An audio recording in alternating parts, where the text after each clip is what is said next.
Hoy vamos a continuar ya con la última asesoría, que vendría a ser patología del aparato reproductor femenino y patología mamaria, que es la última que nos faltaría para completar las primeras partes o las clases de la primera parte de patología, ¿no? Para el parcial. Entonces, ¿qué es lo que vamos a ver el día de hoy? Principalmente vamos a ver, bueno, infecciones, patología de la vulva, patología de la vagina, del cuello uterino, del cuerpo del útero y del endometrio. De las trompas de falopio no, porque es bastante corto y creo que ustedes lo pueden revisar tranquilamente del libro. Les recomiendo que revisen el libro si desean, porque es menos de una página. Es bien poquito y lo pueden leer, lo pueden revisar. También vamos a ver patología de ovarios y patología mamaria, ¿ok? Entonces, comenzamos con las infecciones. Principalmente las infecciones del aparato genital femenino se van a dar por todas estas, bueno, por todos estos microorganismos, ¿sí? Principalmente vamos a tener al virus del herpes simple, ¿no? Tipo 1 y tipo 2, al molusco contagioso, a la candidiasis, a la Trichomona vaginalis, a la Gardnerella vaginalis, al ureaplasma y al micoplasma y a la clamidia. Vamos a hablar ya de cada uno de ellos, ¿ok? Tenemos primero y principalmente, como ya les mencioné, al virus del herpes simple, ¿sí? El virus del herpes simple tiene varios subtipos, pero los que vamos a revisar aquí principalmente van a ser el virus del herpes simple tipo 1 y el virus del herpes simple tipo 2. El virus del herpes simple tipo 1 se va a dar y lo vamos a ver principalmente en infecciones orofaringeas, que es la clásica presentación de vesículas alrededor de nuestra boca. Y el virus del herpes simple 2 se da principalmente se da como infecciones en la piel y en la mucosa genital, es decir, alrededor de los genitales tanto masculinos como femeninos. Y la evolución, bueno, en tanto el herpes simple 1 como el herpes simple 2 van a dar pápulas. Y estas pápulas tienen un orden en el cual van a evolucionar. Es decir, primero van a aparecer unas pápulas rojitas que posteriormente se van a convertir en vesículas, ¿sí? Y estas vesículas probablemente se vayan a romper. Y una vez que se rompan estas vesículas va a generar una ulceración con inflamación, que es lo que finalmente vamos a poder ver en la piel de estos pacientes. ¿Qué es lo que vemos a la microscopía?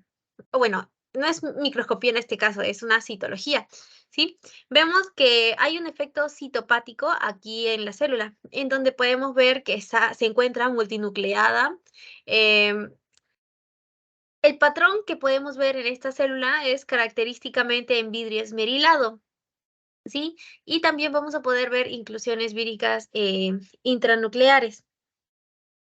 Con respecto al molusco contagioso, este es principalmente causado por poxvirus, es por un poxvirus, y el poxvirus del molusco contagioso, qué sorpresa, es el virus del molusco contagioso, ¿sí? Eh, Tenemos al virus del molusco contagioso, así como el virus del herpes simple unidos, tenemos 1, 2, 3, 4, pero en este caso el virus del molusco contagioso 1 va a ser el más frecuente.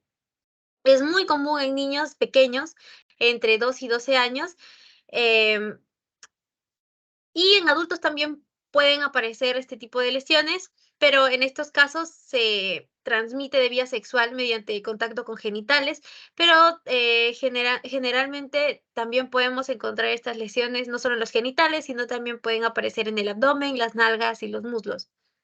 Macroscópicamente, ¿qué vamos a ver? Principalmente lo que vamos a ver van a ser unas pápulas características. ¿Por qué? Porque el molusco contagioso nos da unas pápulas umbilicadas. ¿Qué quiere decir umbilicadas? Estas pápulas, como pueden ver, tienen un centro eh, hundido, ¿ok? Entonces, así lo vemos en la macroscopía. A la microscopía a gran aumento, perdón, a menor aumento, vamos a poder ver, como les mencioné, ¿no? Pápulas en forma de cúpula con un centro hundido. Y ya a a un mayor aumento vamos a poder ver, aquí señala la flechita, ¿no? Inclusiones víricas intracitoplasmáticas. Ahora, tenemos a la Cándida albicans. ¿Qué sabemos de la Cándida albicans? Sabemos que es una infección fúngica, ¿verdad? Em, es frecuente y la más frecuente, bueno, de la candidiasis, la más frecuente es la Candida albicans. Y la Candida albicans generalmente se encuentra en la flora vaginal de las mujeres, ¿sí? Em, y también el desarrollo de candidiasis sintomática es principalmente resultado de una alteración en el ecosistema de la paciente, ¿sí? Los síntomas principales de una candidiasis en una mujer son el prurito, especialmente el prurito a nivel vulvovaginal, eritema, hinchazón y una secreción vaginal típica de color blanca, es blanquecina, grumosa que muchos lo dicen que es una secreción vaginal como queso, pero no sé si han visto el requesón, y el requesón diría yo que es lo más parecido. Hay dos tipos de, de flujo en estos casos. Eh, hay un flujo que es espeso y blanco. No huele mal generalmente de la Candida albicans, solamente tiene la textura. Pero este flujo que yo les digo, el flujo blanco espeso, no es tanto asociado a Candida albicans. Es decir, lo que más va a ir asociado a Candida albicans va a ser aquel flujo blanco que sea grumoso, no espeso, grumoso, como si fuesen pedacitos de queso que lo has metido a la licuadora, grumoso, como si partieras quesitos muy chiquititos. Ese es el característico flujo que vamos a tener en la Candida albicans.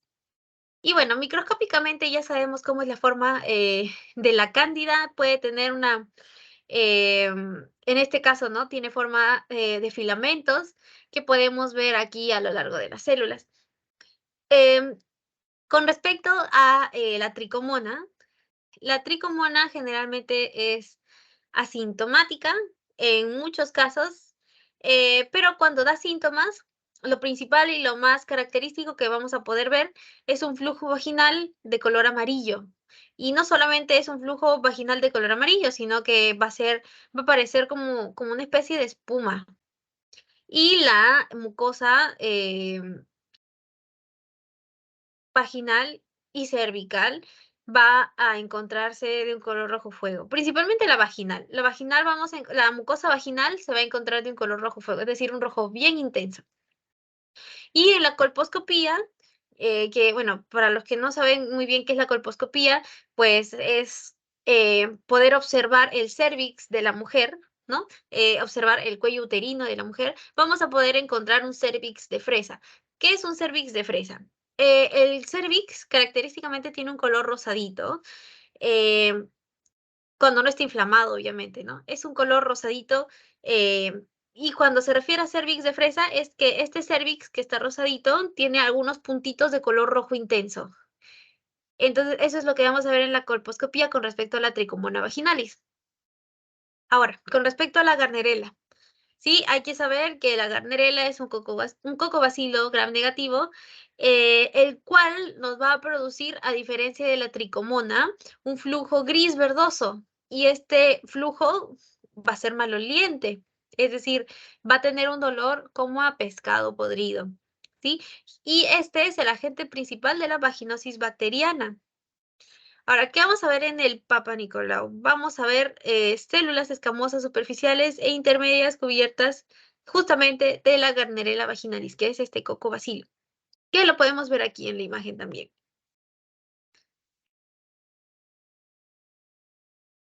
Muy bien, entonces acá tenemos infecciones del aparato genital inferior y superior. Ya vimos los que son infecciones del aparato genital inferior. Ahora vamos a ver del superior también. Y ahí tenemos a la principal entidad que viene a ser la enfermedad inflamatoria pélvica, ¿sí? La enfermedad inflamatoria pélvica es una infección que va a comenzar en la vulva de la vagina y se va a diseminar hacia arriba, ¿sí? Y va a afectar a la mayoría de las estructuras del sistema genital femenino. ¿Y qué es lo que va a producir esto?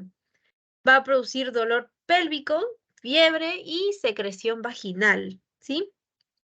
La causa más frecuente de la enfermedad inflamatoria pélvica es la Neisseria gonorrea, es decir, la bacteria de la gonorrea.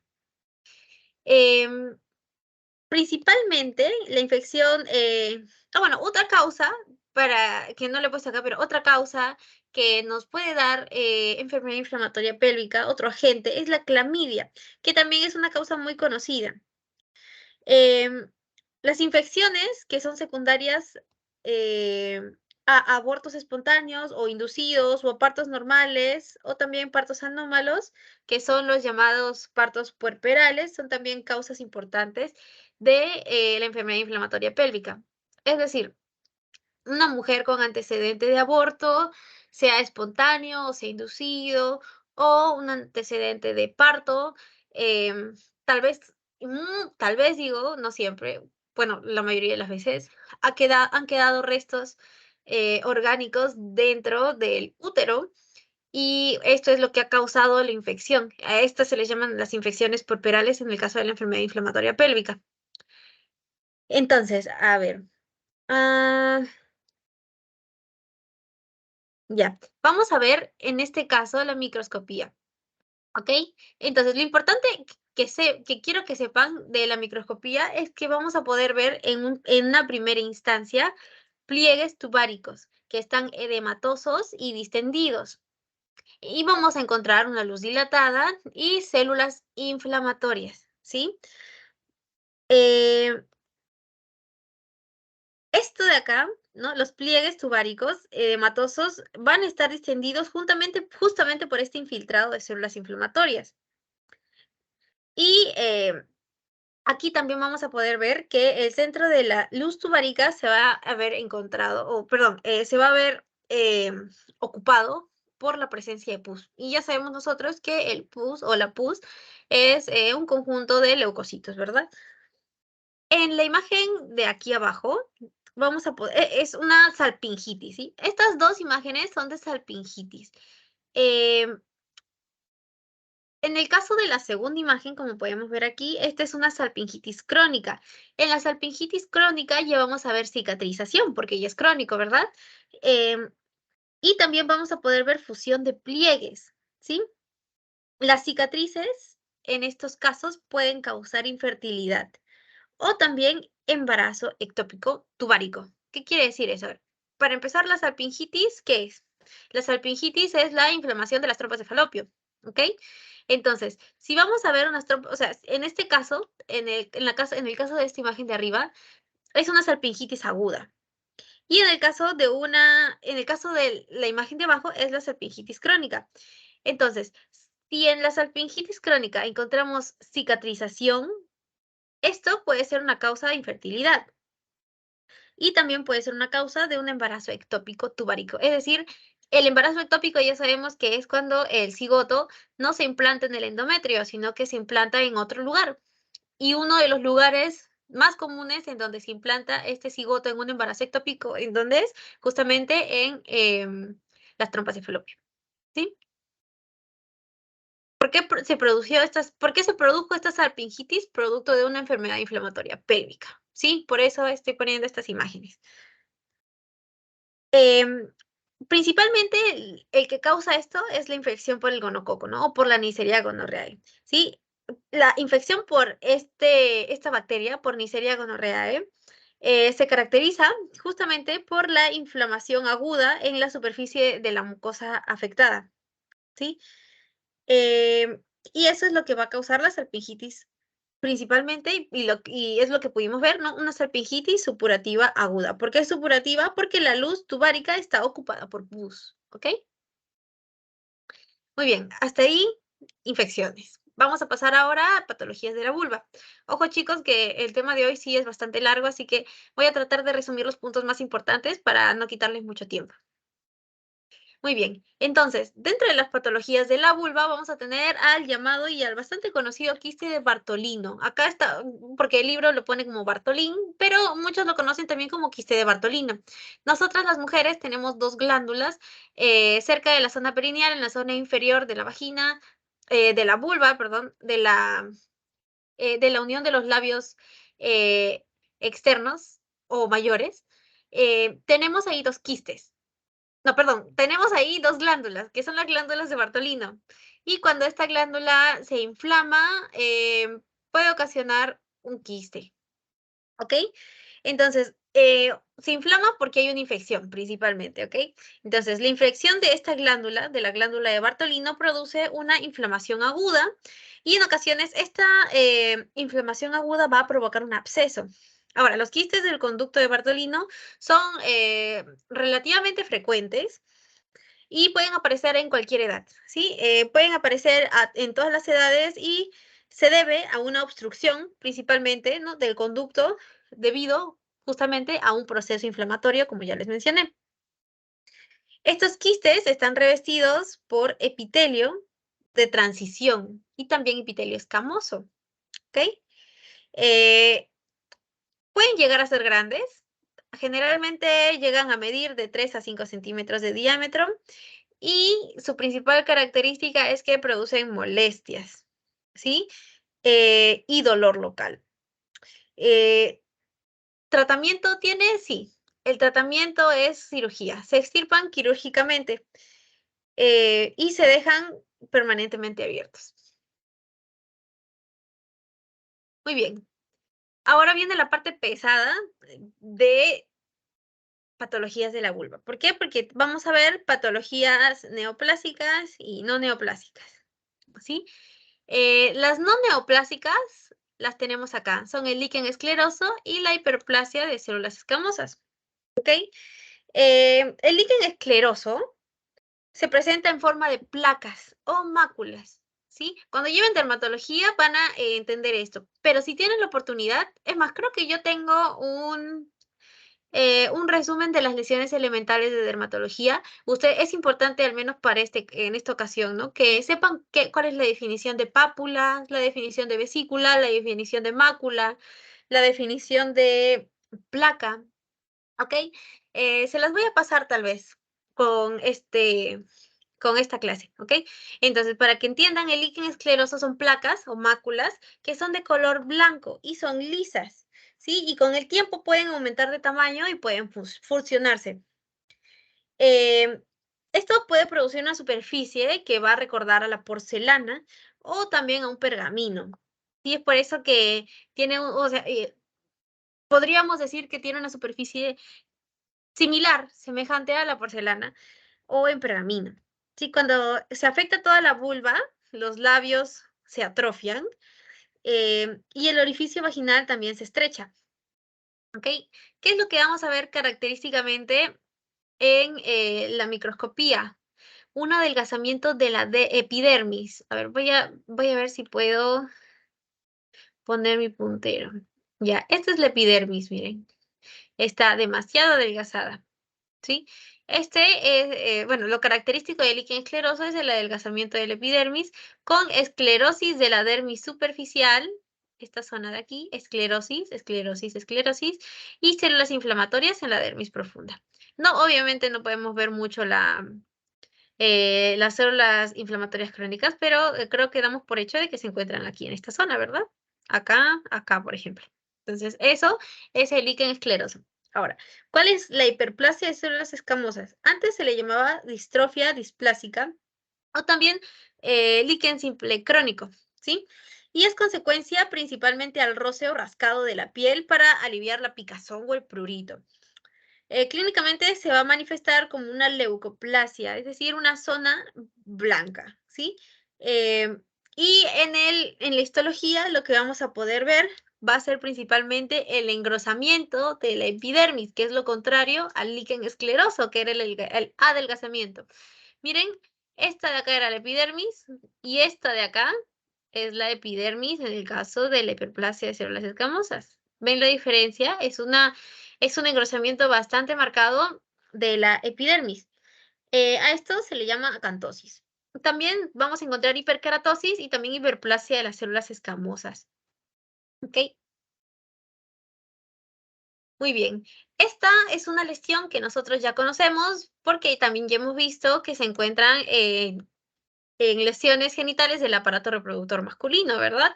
Tenemos al condiloma acuminado, que son verrugas genitales que son causadas por el virus del papiloma humano, igual que en el hombre, pero por cepas de bajo riesgo, como el BPH6 y el BPH11, ¿sí? Es importante que recuerden que estos, debido a que son de bajo riesgo, van a producir lesiones que no son precancerosas, ¿ok?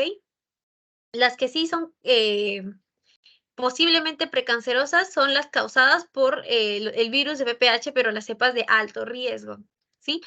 El condiloma puede ser único o pueden ser múltiples, pero en la mayoría de los casos son múltiples y pueden aparecer en la región vulvar, en la región perineal y en la región perianal. Ojo que son dos lugares diferentes, son tres lugares diferentes, ¿ok? La región vulvar, que es esta de acá, la región perineal, que es esta de acá, y la región perianal, que es alrededor del ano, ¿ok? Entonces, característicamente vamos a tener el condiloma acuminado con una forma de coliflor, ¿sí? Una configuración, una forma de coliflor, como podemos ver aquí. Microscópicamente lo que vamos a poder observar va a ser una arquitectura exofítica y papilar, miren, papilar, ¿ok? Papilar. Y lo que vamos a ver aquí es principalmente atipia coilocítica, ¿ok?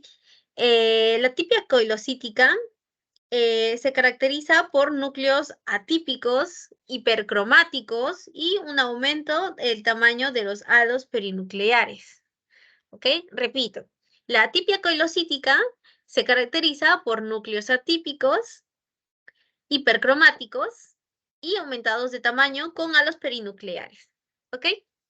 Aquí tenemos otras lesiones exofíticas, como por ejemplo el condiloma latum, que es otro condiloma, no es el acuminado, es muy similar, muy semejante, em, pero el condiloma latum lo va a dar la sífilis, ¿ok? Tenemos también al pólipo fibroepitelial y al papiloma escamoso. Sin embargo, la etiología de estos no está bien definida o puede ser idiopática. ¿Ok? Em, entonces, condiloma combinado son verrugas genitales, ¿no? Que son causadas por el BPH, pero las cepas de bajo riesgo, ¿no? Condiloma latum por sífilis y el pólipo fibra epitelial y el papiloma escamoso no tienen un agente etiológico específico.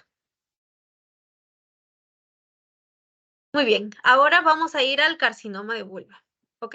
Es una neoplasia maligna realmente infrecuente, ¿sí? Em, Cabe resaltar que esta neoplasia es un carcinoma epidermoide, ¿sí? Y este es el carcinoma epidermoide más frecuente y se divide en dos grupos, los carcinomas basaloides y verrugosos y los carcinomas epidermoides queratinizantes. ¿Cuál es la diferencia? El carcinoma o los carcinomas basaloides y verrugosos se relacionan a una infección por VPH con cepas de alto riesgo, que es lo que les digo. ¿Sí? Y los carcinomas epidermoides queratinizantes no están relacionados a ningún tipo de infección por VPH, chicos, acuérdense de eso, ¿ok? Carcinomas basaloides y verrugosos están relacionados con VPH, especialmente a las cepas de alto riesgo, y los carcinomas epidermoides queratinizantes no se encuentran relacionados al VPH. En esta diapositiva he realizado un cuadro comparativo para que ustedes puedan entender las diferencias entre ambos. Entonces, vamos a hablar un poquito, ¿no? Carcinomas basaloides son los menos frecuentes. Los más frecuentes son principalmente los carcinomas epidermoides queratinizantes. El carcinoma basaloide o los basaloides aparece en mujeres de edades más jóvenes. Ojo, no quiere decir que sean jóvenes, jóvenes, jóvenes, porque jóvenes puede decir, puede querer decir tal vez menores de 40 años, ¿ok? O por ahí. Y mujeres de mayor edad ya se refieren a 60, 70, 80 años, ¿ok? Ahora, es importante porque cada uno son carcinomas y para que sean carcinomas tienen que tener una lesión precursora y una lesión precursora in situ, porque los carcinomas son invasivos. Entonces, en el caso del carcinoma basaloide, la lesión in situ precursora es la neoplasia intraepitelial vulvar clásica, ¿sí? En el caso de el carcinoma epidermoide, su lesión in situ precursora va a ser la neoplasia intraepitelial vulvar diferenciada o simple. ¿Ok? En uno es clásica, en otro es simple. Eh, a ver, en el caso de los carcinomas epidermoides, está muy asociado, muy frecuentemente asociado a mujeres que tienen o han tenido líquen escleroso o hiperplasia de células escamosas de larga evolución, es decir, que han tenido estas patologías ya desde hace bastante tiempo, ¿no? En el caso de los carcinomas basaloides puede haber una regresión espontánea, pero esto se da principalmente en mujeres de menor edad. Eh, El riesgo de progresión al carcinoma invasivo en el caso de las mujeres, principalmente mayores de 45 años y en mujeres inmunodeprimidas, es bastante alto. Es decir, es mejor o hay un mejor pronóstico mientras más joven es la mujer. Y la incidencia máxima de los carcinomas basaloides es aproximadamente a los 60 años, mientras que en los carcinomas epidermoides queratinizantes la incidencia máxima es de 80 años. Es lo que se cumple lo que les dije, ¿no? En los carcinomas basaloides, la edad de las mujeres suele ser más joven, que no quiere decir que sean pues de 20 o 30 años, ¿no? Porque la incidencia máxima es de 60 años. Sin embargo, en los carcinomas epidermoides sí ya van a aparecer en mujeres de mayor edad como a los 80 años. Muy bien, entonces aquí vamos a tener justamente, otra cosita, neoplasia intraepitelial vulvar es NIV o VIN, ¿ok? Que es la terminología que hemos visto hace un ratito. Neoplasia intraepitelial vulvar, o en inglés, que siempre se lee todo al revés, VIN o VIN. Esa es la lesión in situ precursora. Entonces, sabiendo eso, aquí tenemos al VIN clásico y al carcinoma basaloide. VIN clásico, carcinoma basaloide. Lesión precursora, carcinoma. ¿Okay? Lesión precursora in situ. Aquí vamos a ver principalmente un aumento del tamaño del núcleo con hipercromasia y células basaloides inmaduras y pequeñitas. ¿Sí? Mientras que en el carcinoma basaloide ya vamos a encontrar a las células basaloides y un área de necrosis central. ¿Sí? No es muy complicado lo que tienen que aprender de aquí. Esto es principalmente lo que necesito que sepan. A ver, Feren, ya. A ver, bueno, como ya les mencioné, la VIN clásica se manifiesta con una lesión blanca hiperqueratósica definida o una lesión pigmentada, ¿no? Ligeramente elevada. Microscópicamente se caracteriza por el engrosamiento epidérmico, atipia nuclear, aumento de la mitosis y una ausencia de maduración celular. Eh, Y en el caso del carcinoma basaloide, está compuesto por nidos y cordones de células pequeñas que están empaquetadas y que carecen de maduración y hacen recordar la capa basal del epitelio normal. Es por eso que se llama basaloide, ¿sí? Basaloide, oide, parecido a basal, bueno, por la capa, ¿no? De las 5 capas de la piel tenemos a la capa basal y en la capa basal estas células no son como las de la capa basal, pero son parecidas. No son la capa basal, son parecidas. Es por eso que se llama célula basaloide, ¿ok? Em, bueno, como ya mencioné, también puede tener focos de necrosis central. Y en el caso del carcinoma verrugoso, que también tiene como lesión precursora a la VIN clásica, se caracteriza por una arquitectura exofítica papilar y también vamos a ver atipia coilocítica, que es básicamente de lo que hemos estado hablando, ¿no? La atipia coilocítica, con núcleos anormales, con núcleos hiperpigmentados, eso principalmente. Ahora, neoplasia intraepitelial vulvar con VIN diferenciada y carcinoma epidermoide, que es el otro tipo. Este era el que estaba asociado a la infección por VPH de alto grado, perdón, de alto riesgo. Este no, ¿ok? El VIN diferenciado del carcinoma epidermoide no está asociado a infección por VPH, ¿ok? Entonces, lo que vamos a ver principalmente en el caso de una VIN diferenciada eh, va a ser la maduración de las capas superficiales con hiperkeratosis y atipia de células basales. Miren, estas son las células basales y efectivamente hay atipia. Es decir, ¿a qué nos referimos con atipia? Que no son como lo típico, o sea, que están diferentes a lo que deberían estar, ¿sí? ¿Por qué? Porque, bueno, aquí a simple vista podemos ver que tiene un núcleo hipercromático, ¿no? A diferencia de las otras células. Y bueno, acá tenemos al carcinoma epidermoide queratinizante. En el caso de la BIN diferenciada, como ya mencioné, está marcado por una atipia bastante notable de la capa basal del epitelio escamoso y diferenciación del aspecto normal de las capas más superficiales. Y bueno, eso es lo que tenemos con respecto a la neoplasia intraepitelial vulvar. Hasta ahí, patologías de la vulva. Continuamos con patologías de la vagina. Solamente vamos a hablar de esto. ¿Por qué? Porque en el caso de la vagina, las anomalías del desarrollo son bastante sencillas, ustedes las pueden buscar, no son muchas. Por ejemplo, una vagina tabicada, pueden buscar, pueden hacer una pequeña búsqueda y pueden informarse ustedes también. No es difícil, no es complicado, así que les sugiero que en todo caso puedan buscarlo, ¿sí?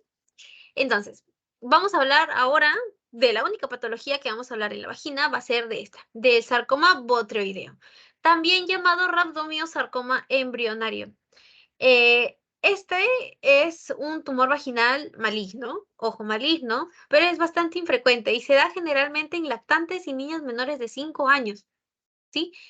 Lo que vamos a ver macroscópicamente es esto, una masa muy similar a pólipo que protruye y que van a protruir al exterior de la vagina y tiene una consistencia en racimo de uva. Porque miren, acá hay un pólipo, acá hay otro pólipo y acá hay otro pólipo, parecen varias uvitas juntas que protruyen de adentro de la vagina. Y ese es el sarcoma botrioideo. Microscópicamente vamos a poder ver células que tienen un aspecto en raqueta de tenis. ¿Por qué tienen ese aspecto en raqueta de tenis?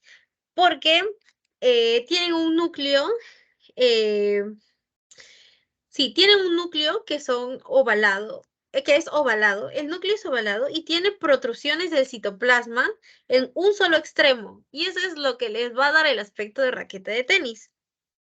¿Sí? En el caso de el epitelio, ¿sí? Debajo del epitelio vaginal, en el caso de este sarcoma botrioideo, debajo del epitelio vaginal, vamos a poder encontrar células tumorales bastante abundantes, mientras que en las regiones profundas vamos a poder ver un estroma fibromatoso, fibromixomatoso, laxo principalmente y también edematoso. Eh, a ver, no quiero que se me pierda nada. A ver, estos tumores tienden a invadir localmente y también pueden causar el fallecimiento por penetrar a la cavidad peritoneal o también pueden producir obstrucción de las vías urinarias. ¿Sí? Ya, eso es lo importante, chicos, de esto. Muy bien. Hasta aquí ya está bastante más claro las cosas. Ahora vamos a hablar de la patología del cuello uterino. Esta parte, chicos, sí es un poquito más complicada.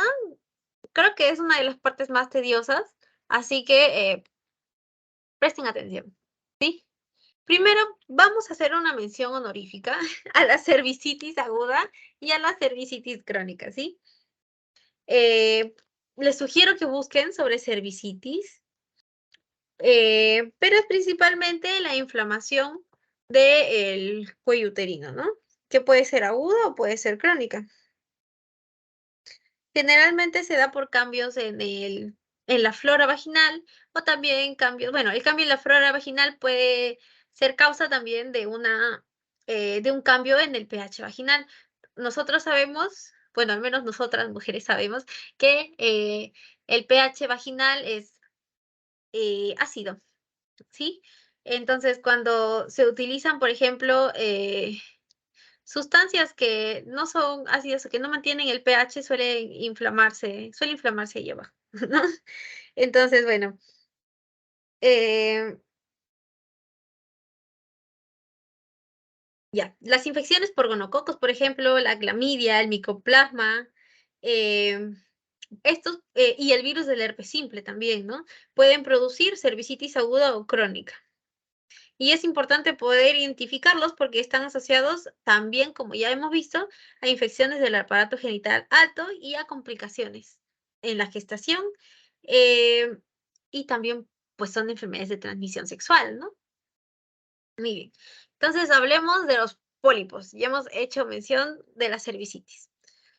Hablemos de los pólipos, ¿sí? Estas lesiones que son exofíticas y que son generalmente, por no decir siempre, benignas y son bastante frecuentes, ¿sí? Eh, pueden ser desde protrusiones pequeñas y sésiles hasta grandes masas polipoideas que llegan a protruir a través del orificio cervical, ¿ok? Eh, en la histología vamos a ver principalmente un estroma fibroso denso con un epitelio cilíndrico endocervical. Este es el epitelio cilíndrico endocervical. Esto es un pólipo, ¿sí? Miren, al parecer es pediculado, ¿sí? Este es un pólipo con el estroma fibroso denso y el epitelio cilíndrico endocervical, que principalmente está compuesto por glándulas, ¿no? El epitelio cilíndrico son las glándulas endocervicales que son secretoras de moco. Y bueno, el estroma, ¿no? Fibromixomatoso laxo. Ya, atentos con esto, porque esto probablemente les venga en el examen, ¿ok? Y, y probablemente les digo porque el cáncer de cuello uterino es una entidad bastante frecuente en nuestro país y bastante frecuente generalmente en el mundo. Sí, muchas mujeres fallecen al año debido a cáncer de cuello uterino, ¿ok? Entonces, hay muchas cosas realmente de las que tenemos que hablar en la neoplasia intraepitelial cervical. Son tantas que no sé por dónde empezar, chicos, la verdad, pero voy a tratar de darles los datos más importantes, ¿ok? Eh, bueno, ya deben saber que en el caso de este tipo de neoplasias de cuello uterino están muy asociadas a lo que viene a ser infección por VPH, especialmente a las VPH de alto riesgo, ¿no? Y como mucho también, el factor más importante del desarrollo del cáncer de cuello uterino. Estas cepas, las de alto riesgo, son la BPH 18 y la BPH 16, ¿ok? Pero la BPH 16 es el responsable de casi el 60% de todos los casos de cáncer cervical, ¿ok? El 16 y el 18 causa otro 10%. Y otras cepas causan el resto, ¿ok? Entonces, llévense de aquí que entre la cepa 16 y 18 del virus del papiloma humano, la que más causa y la que se lleva el 60% de todos los casos es el PPH 16, ¿ok? Muy bien. Entonces, eh, bueno, ya sabiendo eso, ustedes busquen un poquito más sobre la patogenia, ¿ok? Vamos a hablar principalmente de la clasificación de la neoplasia intraepitelial cervical, que se llama SIN o NIC. De repente está en español, de repente está en inglés, lo pueden encontrar en cualquiera de eh, cualquiera de ese orden, ¿sí? NIC o SIN, como lo tenemos acá. Entonces, eh, la displasia principalmente son displasias, ¿ok? Displasias. Eh, displasia, acuérdense que es la lesión que precede al cáncer, ¿ok?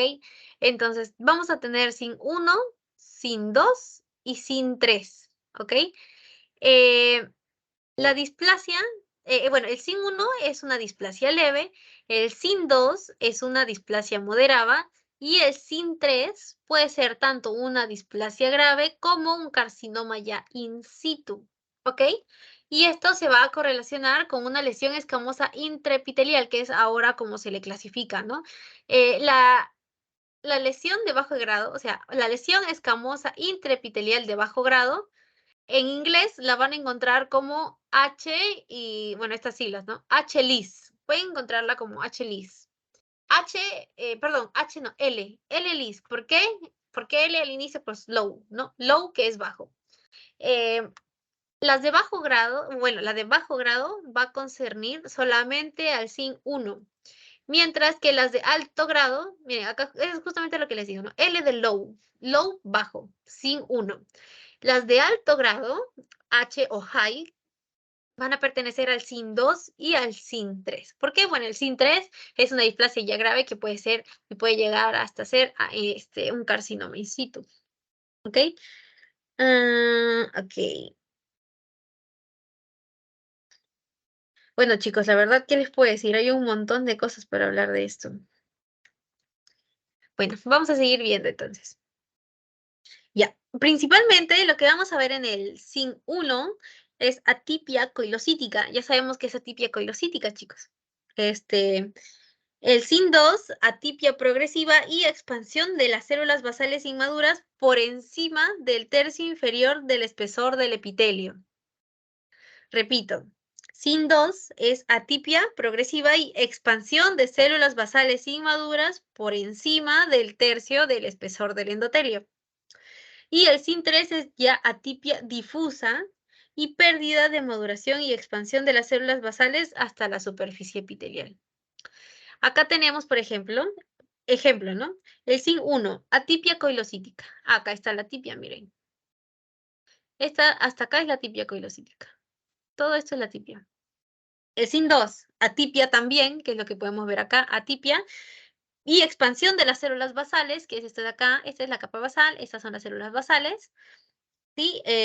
Inmaduras por encima del tercio inferior del espesor del epitelio. Este es el epitelio. Si el epitelio lo dividimos en 3, entonces ya tenemos un tercio. Y si supera un tercio del espesor, eso quiere decir que es SIN 2. ¿Cómo está pasando en este caso? Miren hasta dónde están llegando las células con atipia, hasta por acá. Entonces ya pasó el tercio, ¿ok? Ya pasó el tercio del espesor del epitelio. Y el SIN 3 también es atipia, pero ya es una atipia difusa. ¿Qué quiere decir difusa? Una atipia que ya se ha instaurado en todas las células del epitelio y hay pérdida de maduración y expansión de las células hasta la superficie epitelial. Es decir, que ocupan todo el epitelio. Miren, todas estas células son células con atipia y ocupan absolutamente todo el epitelio. Miren cómo vamos subiendo de a poquitos. Miren, acá en el SIN 1 solo afecta aquí, en el SIN 2 ya afecta a más del tercio y en el SIN 3 ya pues afecta a todo el espesor del epitelio. Aquí vamos a poder ver también estos casos, estas son lesiones epiteliales, ¿no? Las lesiones epiteliales.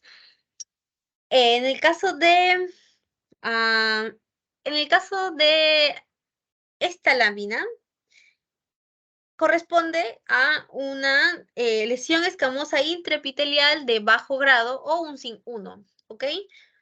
Entonces, esta es una tinción con hematoxilina y eosina y hay coilocitosis marcada,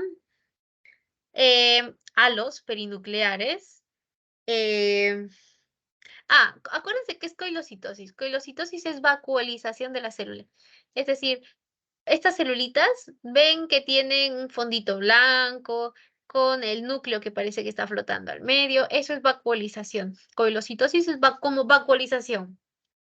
O sea, parecen vacuolas, ¿sí? Y el halo perinuclear, ¿no? Que también se puede ver en estos casos. Después tenemos a esta segunda lámina, que es una prueba ya un poco más compleja, ¿no? Que se llama prueba de hibridación in situ para identificar el ADN del virus del papiloma humano. Y lo que vamos a poder ver ahí son los gránulos oscuros, como podemos ver aquí, acá sobre todo, que es un montón. Estos gránulos oscuros representan el ADN del VPH, ¿no? Que es típicamente abundante en los coilocitos, ¿no? Miren. Aquí, en esta tercera imagen, tenemos un marcador de proliferación que se llama KI67, ¿ok? Que es una tinción que va a teñir los núcleos de color marrón.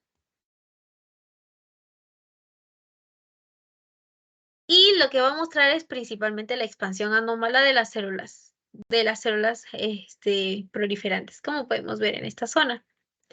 Y esta última es un inhibidor de cinasa dependiente de ciclina P16, que ya son exámenes ya mucho más complejos, ¿no? Pero es principalmente nos va a ayudar a identificar también infecciones por VPH de alto riesgo, que como es lo que vemos acá, ¿no? Esto es alto riesgo porque miren cómo está acá. Estas son las células con atipia. Acá se supone que están las células normales, miren. Y acá está la capa basal. Y estas son las células basales. Entonces se ve la transformación y la malignización de esas células en toda esta parte del epitelio, ¿no? Seguimos viendo más carcinoma invasivo, chicos, porque la verdad sí es bastante. Muy bien. A ver, hablando del carcinoma celular invasivo, eh, el promedio de la edad en este tipo de carcinoma va a ser de 45 años. O sea, en personas, el promedio de la edad de incidencia, obviamente, ¿no? Es 45 años. Eh, y hay dos tipos principales de carcinoma celular invasivo. Lo que vimos fueron lesiones in situ, ¿sí? Todas estas de acá eran displasias y ya carcinoma in situ. Pero una entidad ya más avanzada del carcinoma in situ viene a ser el carcinoma invasivo. Ahora, si hablamos de carcinoma invasivo de cuello uterino, cáncer ya per se, eh, tenemos dos tipos que van a ser los dos más importantes, que son el carcinoma epidermoide y el adenocarcinoma. El carcinoma epidermoide va a ser el subtipo más frecuente, pero el adenocarcinoma tampoco se queda atrás porque es el segundo más frecuente, con un 15% de todos los casos. Ojo, acuérdense, todos los subtipos están causados por el VPH de alto riesgo, o sea, 16 y 18, pero acuérdense que en su mayoría es 16, ¿sí? Y acá tenemos las imágenes, ¿no? Estas de acá, sí, estos de acá, ambos, sí, ambos, eh, son el carcinoma epidermoide. Miren acá, em, este es un carcinoma epidermoide microinvasivo. Estos nidos invasivos atraviesan la membrana basal, ¿no? Miren, se supone que esta es la membrana basal. Acá no debería estar interrumpido, pero miren cómo las células malignas de la capa basal o las células basales pasan la capa basal e invaden el epitelio sano, ¿sí? Es por eso que se llama carcinoma celular invasivo. Atraviesan la membrana basal eh, y bueno, esto corresponde obviamente a una lesión intraepitelial de alto grado, ¿no? Y lo que vemos ya en esta zona es per se ya el carcinoma epidermoide invasivo. ¿Ok? Mm, ya. Entonces, ese es el adenocarcinoma, perdón, ese es el carcinoma epidermoide. Ahora vamos a hablar del adenocarcinoma. Sepan ustedes, chicos, que adeno significa glándulas, ¿sí? Entonces, si es adenocarcinoma, vamos a ver configuración de glándulas. Eso es lo que vemos acá, ¿ok? Esta configuración de glándulas típicamente característica, pero estas glándulas van a tener un color más oscuro, morado intenso, más basófilo. Este de acá es una glándula normal. Miren, es clarita, eh, y esta es la glándula, este es el adenocarcinoma. Si ven la diferencia, ¿no? Miren, glándula normal, adenocarcinoma, adenocarcinoma. Ahí se ve la diferencia. Y ya este es obviamente, adenocarcinoma invasivo. Miren, ya no hay absolutamente ninguna diferenciación del epitelio, de ningún epitelio, no hay diferenciación, está lleno de estructuras glandulares anómalas, oscuras, que van a representar, ¿no?, al adenocarcinoma invasivo. No es muy difícil, chicos, lo que les dije, es cuestión de prestar atención, repasen también. Esto es muy importante, porque no solamente nos vamos a guiar de la histología, la citología en estos casos es muy importante, muy importante. Sí, esta es una citología de la neoplasia intraepitelial cervical, ¿sí? Son las que se observan en la citología cervicovaginal. Principalmente vamos a poder ver células superficiales, que pueden ser rojas o rosadas y azules, que son las normales, ¿no? Estas son las normales, ¿no? Células escamosas superficiales que están descamadas, normales, ¿no? Esta de acá ya es una lesión escamosa intraepitelial de bajo grado con la presencia de coilocitos. Acuérdense, los coilocitos, ¿no? Eran núcleos anómalos, hipercromáticos, en forma de vidrio esmerilado, ¿se acuerdan? Eran diversos núcleos en una sola célula. Esto es lo que estamos viendo en las de bajo grado, en la lesión intraepitelial cervical de bajo grado. Eh, Estos de acá ya corresponden a lesiones intraepiteliales de alto grado, ¿sí? Sí, este es de alto grado sin 2 y este es de alto grado sin 3. ¿Sí? Es importante acá ver el citoplasma, ¿no? La reducción del citoplasma y el aumento de la relación núcleo-citoplasma, ¿sí? Eso es algo y ese es un dato importante porque cuando una célula se maligniza, este índice de núcleo-citoplasma cambia, porque característicamente el núcleo ocupa, o sea, lo que más vamos a ver en la célula va a ser el citoplasma, pero cuando una célula se maligniza, el núcleo crece por lo que hace el efecto de que como si el citoplasma se hubiese hecho más chiquito. Entonces vamos a ver un aumento del núcleo y, entre comillas, una disminución del tamaño del citoplasma. Y vemos células así. O sea, esto es lo normal, miren. Acá está el núcleo chiquito y todo esto es el citoplasma. Comparen eso con esto. Este es el núcleo, este es el citoplasma. ¿Ven la diferencia? Esa es la diferencia, ¿sí?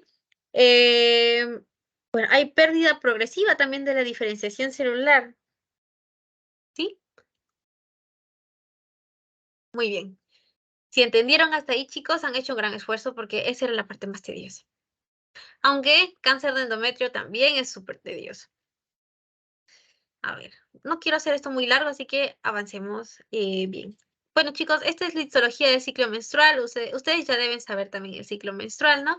La fase proliferativa, la fase secretora, la predeshidrolización y también pues el endometrio ya mensual, ¿no? Bueno, les dejo esta imagen para que se guíen un poco de la histología del ciclo menstrual, lean un poquito de histología del ciclo menstrual, probablemente no les venga en el examen igualmente, pero nunca está de más aprender. Muy bien, lo que vamos a ver aquí en patología del endometrio, principalmente del endometrio, va a ser principalmente la hemorragia uterina disfuncional, ¿sí? La hemorragia uterina anómala puede ser causada por diversos trastornos patológicos, como por ejemplo la endometritis, ¿no? Pólipos endometriales, leiomiomas, neoplasias, eh, pero se debe con mayor frecuencia a alteraciones hormonales, ¿sí? Como una hemorragia uterina disfuncional, ¿sí? Aquí en el libro hay una tablita con diversas causas de hemorragia uterina anómala según el grupo de edad. Por ejemplo, en la prepubertad, las causas de la hemorragia uterina disfuncional son pubertad precoz. En la adolescencia puede ser ciclo anovulatorio o trastornos de la coagulación. ¿Ok? El ciclo anovulatorio es la causa más frecuente de hemorragia disfuncional. ¿Por qué? Por ausencia de ovulación. Los ciclos anovulatorios son principalmente debidos a desequilibrios hormonales, ¿sí? Pero estos equilibrios suelen ser generalmente sutiles y son más frecuentes en la menarquia y el periodo perimenopáusico. Y con menos frecuencia también, ¿no? La anovulación se debe a trastornos endocrinos, lesiones ováricas o trastornos metabólicos generalizados, como la obesidad, la malnutrición, enfermedades sistémicas crónicas.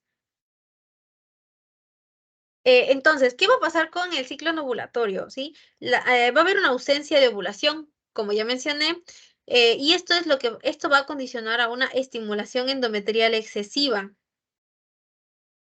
Entonces va a haber una mayor cantidad de estrógenos que van a estimular el endometrio. y no se va a ver contrarrestado por la progesterona. Entonces va a haber un cambio en la arquitectura, ¿no? Pero generalmente se resuelven con el siguiente ciclo ovulatorio. ¿Ok? Entonces, siguiendo con las causas de hemorragia, ¿no? En la edad fértil, causas de hemorragia anómala también tenemos a complicaciones en la gestación, lesiones anatómicas, leiomiosis, por ejemplo, pólipos, hiperplasia endometrial. También tenemos, en el caso de la edad fértil, ciclo anovulatorio. En la perimenopausia tenemos hemorragia uterina disfuncional, ciclo anovulatorio también, lesiones anatómicas, y en las posmenopáusicas, atrofia endometrial y lesiones anatómicas. ¿Ok? Las lesiones anatómicas, carcinoma, hiperplasia, pólipos, leiomiomas, adenomiosis, hiperplasia endometrial. Todas esas son causas, lesiones anatómicas. En en esta diapositiva vamos a ver también las causas habituales de la hemorragia uterina anómala. La más frecuente, como ya mencioné, es la hemorragia uterina disfuncional, ¿sí? Esta va a aparecer en esta imagen, en la de aquí.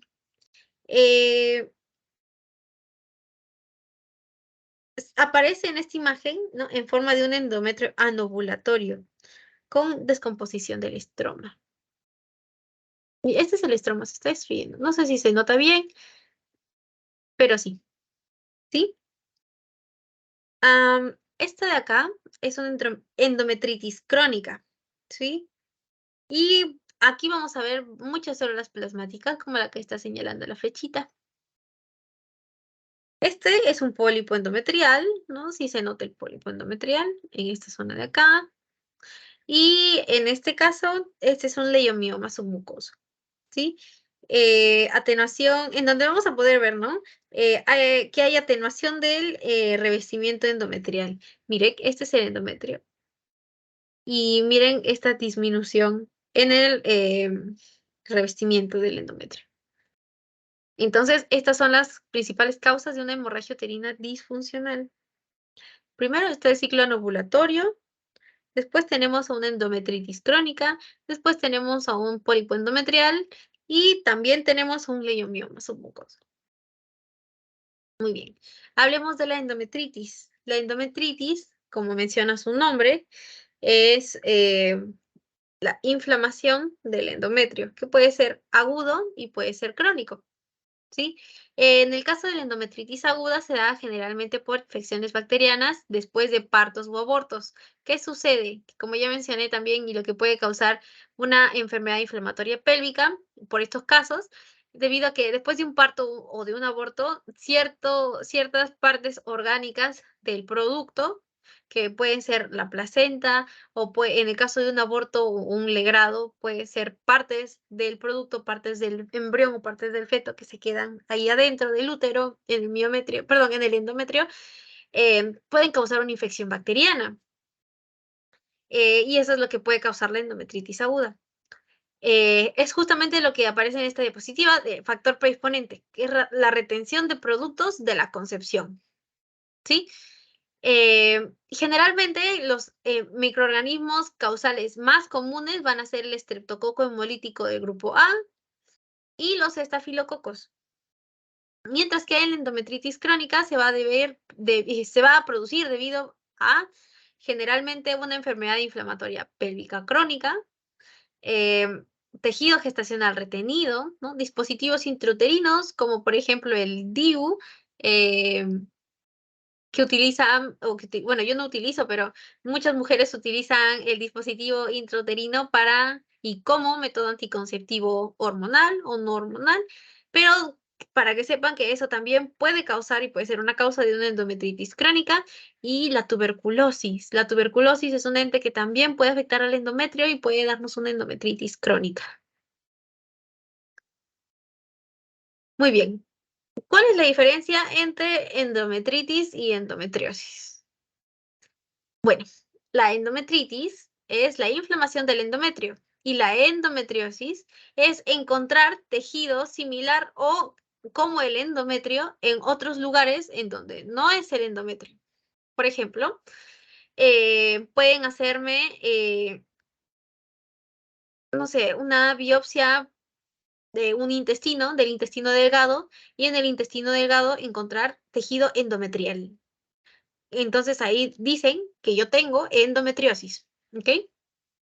Aquí lo tenemos en la diapositiva, es tejido endometrial ectópico, que es el crecimiento de tejido endometrial fuera de una zona distinta al útero, ¿sí? Las zonas más frecuentes van a ir en orden decreciente. La más frecuente es el ovario, encontrar tejido endometrial en el ovario. La segunda más frecuente son los ligamentos uterinos. Después viene el tabique rectovaginal, el fondo de saco, el peritoneo pélvico, los intestinos, la mucosa cervical, vagina o las trompas de falopio o en cicatrices de la parotomía. Imagínense hasta dónde puede crecer el tejido endometrial. ¿Sí? Tenemos también a una entidad que se llama adenomiosis, ¿sí? Que no es nada más ni nada menos que tejido endometrial, pero en la pared del útero. ¿Sí? O sea, en la pared se refiere a la capa muscular del útero, ¿sí? Porque tenemos a la capa interna del útero que está, bueno, más interna, que es el endometrio, y por debajo del endometrio se encuentra el miometrio. Entonces, si en el miometrio nosotros encontramos tejido endometrial, estamos hablando de una adenomiosis. Ahora, es importante que sepan que el tejido endometrial ectópico puede sufrir hemorragias cíclicas que van acorde a un ciclo menstrual. Es decir, si yo tuviese, por ejemplo, un tejido endometrial en los intestinos y cada tanto de repente, pues con la menstruación que yo tengo un ciclo, por ejemplo, de 28 días y cada 28 días ya empiezo con la dismenorrea, que es el dolor, ¿no? El dolor al momento de la menstruación o cuando estoy con la menstruación es un dolor intenso y me empieza a bajar sangre, ¿no? La menstruación. Tal vez puedo yo también sangrar eh, por el recto, pero no necesariamente porque tengo algún tipo de hemorroide o fístula o cáncer, no, sino que este sangrado va de acuerdo a mi ciclo de menstruación, ¿me entienden? No sé si me dejo entender. O sea, que yo no sangro yo al momento de ir al baño en cualquier día, sino exclusivamente eso coincide con los días con los que me tocan mi menstruación, ¿sí? Eso es lo que caracteriza a la endometriosis en otros focos, ¿no? En focos ectópicos. O sea, estos focos ectópicos en la endometriosis sangran cíclicamente, así como en una menstruación. Ahora, microscópicamente, ¿qué vamos a ver? Este, por ejemplo, es una endometriosis y aquí podemos ver tejido del endometrio, pero esta es la mucosa del colon. Entonces, debido a que este tejido endometrial se encontró en la mucosa del colon, es una endometriosis, ¿no? Tejido endometrial ectópico. Y en el caso de esta segunda imagen, eh, bueno, acá hay una comparación entre, esta también es de colon, ojo, pero aquí vamos a poder ver mejor, ¿no? A mayor aumento las glándulas endometriales en este tejido de colon. Ah, aquí, y quiero que hagan un poco de énfasis acá, porque esta es la patogenia de la endometriosis. Voy a leerles un poco de la patogenia de la endometriosis. Ojo, la endometriosis a menudo causa infertilidad. También causa dismenorrea muchas veces. Recuerden, es menstruación dolorosa o dolor en la menstruación, la dismenorrea. También causa dolor pélvico. Es un trastorno que aparece generalmente en mujeres de edad fértil, generalmente entre los 30 y los 40 años. Eh, y bueno, dentro de la patogenia, en realidad no se conoce mucho la patogenia, pero hay teorías que pueden explicar la aparición de este tejido endometrial ectópico. Tenemos a la teoría de la regurgitación, que propone que el tejido endometrial se implanta en zonas ectópicas debido a un flujo retrógrado del endometrio menstrual. Voy a mencionarles, chicos, las teorías que se dice ahí de la patogenia para que ustedes las busquen. O pueden buscarla en el libro, en el libro Robin Psicotran, acuérdense. Está en el segundo tomo, en la página 110. ¿Ok? Entonces voy a leerles un poquito de estas teorías. Primero es la teoría de la regurgitación, después está la teoría de la metástasis benigna, la teoría metaplásica y la teoría de las células madres progenitoras. La que es más aceptada es la teoría de la regurgitación. ¿Ok? Entonces, y lea un poquito sobre la patogenia de la endometriosis. Muy bien. Otro ente importante para hablar sobre el endometrio es la hiperplasia endometrial. ¿Ok? En realidad no hay mucho que hablar aquí, pues ya sabemos qué es la hiperplasia endometrial, ¿no? Es lo que su nombre dice, una hiperplasia del endometrio. Es una causa importante de hemorragia anómala, recuerden, ¿no? Que ya vimos, ¿no? Hemorragias disfuncionales, ¿no? Es una causa muy importante de la hemorragia anómica y es un precursor habitual del tipo más frecuente de carcinoma endometrial, ¿ok? Hay una proliferación, ¿no? Aumentada de las glándulas endometriales con respecto a lo que viene a ser el estroma endometrial. Y esto resulta en una mayor relación de glándulas estroma, ¿sí?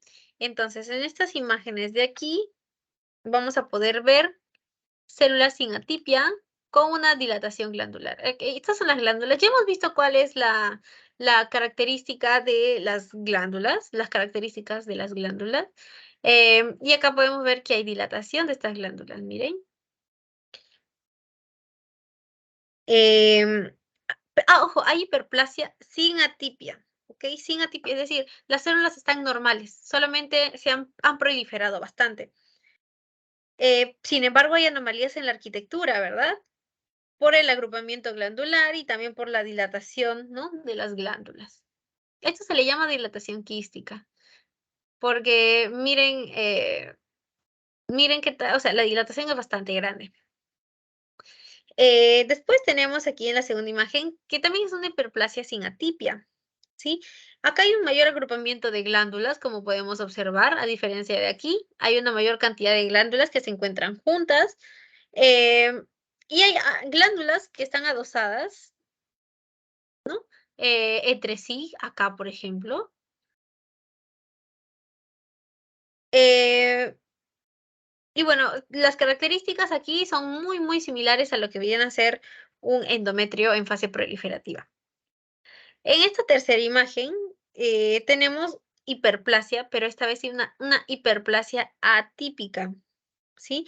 Aquí también hay un mayor agrupamiento de glándulas. Miren, acá se ven las glándulas. Esta es una glándula, esta de acá es otra también, esta de acá es otra. Están adosadas, juntas, agrupadas, ¿no?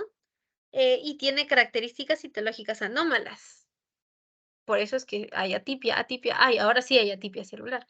Y en el caso de esta última imagen, eh, aquí ya hay un mayor aumento, ¿no? De la imagen, en donde se va a poder ver una hiperplasia atípica. ¿Por qué? Porque hay núcleos redondeados, ¿no?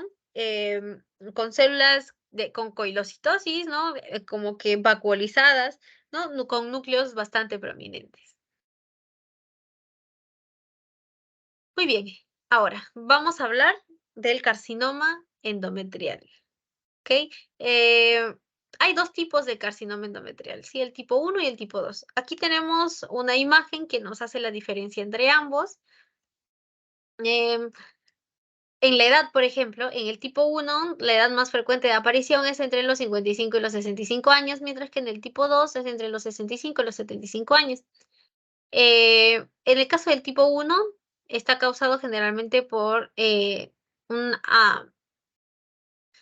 una exposición mayor a estrógenos, ¿no? Con obesidad, también hipertensión y diabetes. mientras que en el tipo 2 hay atrofia y un hábito delgado en las mujeres. O sea, las mujeres generalmente acá pueden tener diabetes, hipertensión, obesidad. El tipo 1 tiene una morfología muy parecida al endometrio, pero no es endometrio. Y en el tipo 2 hay células claras, puede ser seroso. em, También puede, o entraría aquí el tumor mulleriano mixto. Bueno, les dejo este cuadro también para que lo tengan, si desean lo quieren y lo puedan revisar.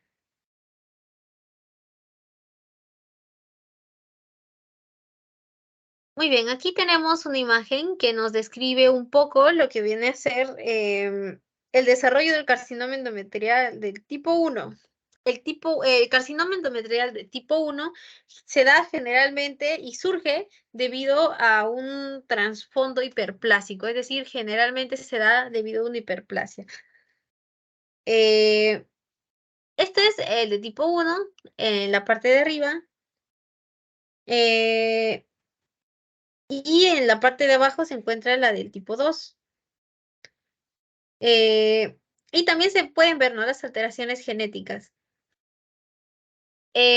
Bueno, tenemos el endometrio proliferativo, en donde ya hemos visto anteriormente que vamos a ver una hiperplasia no atípica, es decir, hay una hiperplasia de las glándulas, ¿no?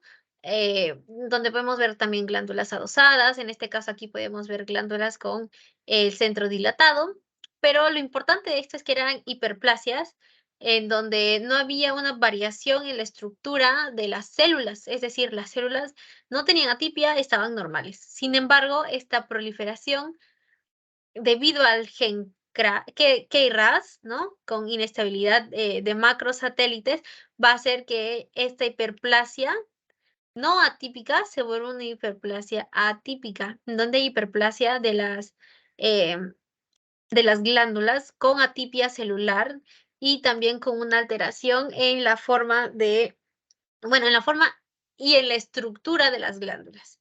Aquí hay otros genes también que finalmente van a hacer que esta hiperplasia atípica termine transformándose en un carcinoma endometrioide uterino de grado 1 o tipo 1. Y el tipo 2 es el que está aquí abajo, en donde tenemos un endometrio atrófico. ¿Sí? Que debido a algunos genes, ¿no? Va a haber una mutación y va a haber atipia celular. Miren, estas son las células normales y estas ya son las células con atipia, que posteriormente, debido también a estos genes, van a terminar transformándose en un carcinoma seroso. Esta es una lesión precursora que se llama carcinoma intraepitelial endometrial seroso, que finalmente se va a transformar en un carcinoma seroso, también llamado carcinoma endometrioide uterino de grado 2. Aquí tenemos el del tipo 1 o grado 1. También tenemos el de grado 2. Perdón, hay tipo 1 y tipo 2. Ojo, en el tipo 1 tenemos grado 1, grado 2 y grado 3. Y en el tipo 2 solo tenemos tipo 2, ¿ok? Entonces, el de tipo 1, macroscópicamente vamos a poder observar aquí una masa fungosa, extraña, en el fondo del útero. Acá en esta imagen podemos ver esta configuración que veíamos anteriormente. Esta de acá, miren. Esta de acá. Esta y esta. Miren, ¿ven? Igualito está, igualito, tal cual la imagen. Si este es un grado 1, que es un adenocarcinoma. Adeno, acuérdense que es con configuración de glándula, es por eso que acá se le llama adeno. Sí, es un adenocarcinoma endometrioide que está bien diferenciado. Tiene bien diferenciado, que sea bien diferenciado es una buena señal. Que sea pobremente diferenciado es una mala señal, ¿ok? Si es, eh, mientras más diferenciado esté, quiere decir que hay menos atipia en el tejido. Entonces, es menos peligroso, ¿sí? Entonces, aquí tenemos en la imagen un grado 1 y este grado 1 va a corresponder a un adenocarcinoma endometrioide bien diferenciado, tiene arquitectura glandular que se ha mantenido y no tiene estroma interpuesto. Después tenemos al grado 2. Aquí ya está más diferente, ¿verdad? Aquí ya no se ve muy bien la configuración de glándulas. Ahí ya hay un cambio. Ahí ya se está diferenciando cada vez menos. Claro, se está diferenciando cada vez menos. Ahí también tenemos un adenocarcinoma endometrioide. Está moderadamente diferenciado, es decir, es un grado 2. Y tiene una arquitectura glandular que no se ha mantenido y que más bien está mezclada con áreas sólidas. Y finalmente el grado 3, que es un adenocarcinoma endometrioide mal diferenciado. Aquí ya no se ve absolutamente ningún tipo de estructura similar a una glándula, no, ya no se ve. Y hay un patrón característico que es un patrón sólido. Un patrón sólido que es el que predomina en este grado del carcinoma endometrial de tipo 1. Y el de tipo 2, no vamos a hacer mucho hincapié en estos. Sin embargo, son importantes, pero bueno, es importante la expresión del P53 también, ¿ok? Este es un carcinoma intraepitelial endometrial, este, que es la lesión precursora al carcinoma seroso. Y aquí podemos ver células malignas, que es lo que está señalando la flecha, que tiene características morfológicas a un carcinoma seroso, ¿no? Aquí tenemos una coloración especial, actualmente no me acuerdo cómo se llama esa coloración, pero podemos ver una expresión aumentada del P53, que esta es una coloración obviamente inmunohistoquímica, ¿no? En un carcinoma intraepitelial endometrial. En esta imagen de acá también podemos observar un carcinoma seroso con patrón de crecimiento papilar. Bueno, sí, papilar, un poco difícil de encontrar, pero papilar. Y está compuesto por células malignas que tienen atipia, ¿sí? Atipia citológica eh, muy marcada. Y acuérdense, también tiene una relación núcleo-citoplasma elevada. Es decir, hay crecimiento del núcleo y, entre comillas, eh, disminución del citoplasma, ¿no? También hay mitosis atípicas, hipercromasia. Y este de acá, al igual que el anterior, hay bastante acumulación de P53 en los núcleos celulares. Esta es una entidad, el tumor mülleriano mixto maligno. También son llamados carcinosarcomas. Vamos a hablar bastante poquito de esto porque no es de vital importancia que lo conozcan, pero lo puse porque pues deseo compartir esto con ustedes, ¿no? Este principalmente es un adenocarcinoma endometrial que tiene un componente mesenquimatoso maligno. La gran mayoría de estos tumores son carcinomas, ojo, pero estos carcinomas tienen diferenciación sarcomatosa, ¿sí? No hay mucho que hablar de estos, como ya les mencioné. Eh, Pueden tener células tumorales, ¿no? Que recuerden elementos mesenquimatosos uterinos. Y otros presentan también tipos celulares malignos de, por ejemplo, un rhabdomyosarcoma o un condrosarcoma.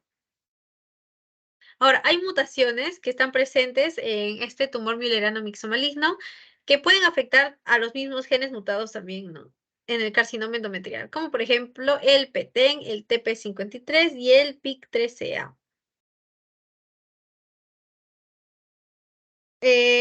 Son con frecuencia estos tumores, son voluminosos, macroscópicamente hablando, obviamente. También tienen forma polipoide, pueden protruir a través del orificio cervical. Y en el examen histológico, estos tumores van a estar acompañados por un adenocarcinoma endometrioide. Puede ser endometrioide o tipo 1, seroso o tipo 2, o de células claras, y puede estar mezclado con elementos mesenquimatosos malignos, ¿no? Como un tumor sarcomatoso. Es decir, es la mezcla de un adenocarcinoma endometrial, como ya mencioné, ¿no? Con un componente mesenquimatoso, ambos malignos. Entonces, en estas imágenes vamos a poder ver, ¿no? Al tumor mülleriano mixto maligno. eh, Nos muestra malignos, ambos componentes malignos, ¿no? Epitelial y mesenquimatoso. El epitelial, por acá y por acá, y el mesenquimatoso, que es lo que se encuentra alrededor. Y en el caso de aquí, esta es una metástasis a ganglio y solo contiene componente epitelial, en este caso. Después tenemos a los tumores del estroma. Sí, tenemos a los tumores del estroma y después tumores del miometrio. Vamos a ver primero los tumores del estroma. Son dos principalmente, los adenosarcomas y los tumores estromales. No hay mucho que comentar aquí, chicos, así que lo voy a comentar bastante superficial. Los adenosarcomas son masas polipoideas endometriales grandes que tienen un estroma de aspecto maligno y puede coexistir con células endometriales benignas. Principalmente predominan en mujeres entre su cuarta y quinta década de vida y pueden ser considerados, no, pues no, son considerados neoplasias de bajo grado. Y en el caso de los tumores estromales, estos se dividen en dos grupos. Pueden ser nódulos estromales benignos o sarcomas del estroma endometrial. Y estos sarcomas del estroma endometrial pueden ser de bajo grado o de alto grado. Ojo, el hecho de que sean sarcomas quiere decir que efectivamente son malignos, pero por eso se diferencian en bajo grado y alto grado. Sí, como ya lo mencioné, no hay mucho que comentar aquí, así que vamos a pasar. Y acá ahora sí vamos a hablar sobre el leiomioma y el leiomiosarcoma, que son los tumores del miometrio. El miometrio es la capa que se encuentra abajo del endometrio. Ok, entonces, en el caso del leiomioma, es una neoplasia benigna del músculo liso bastante frecuente.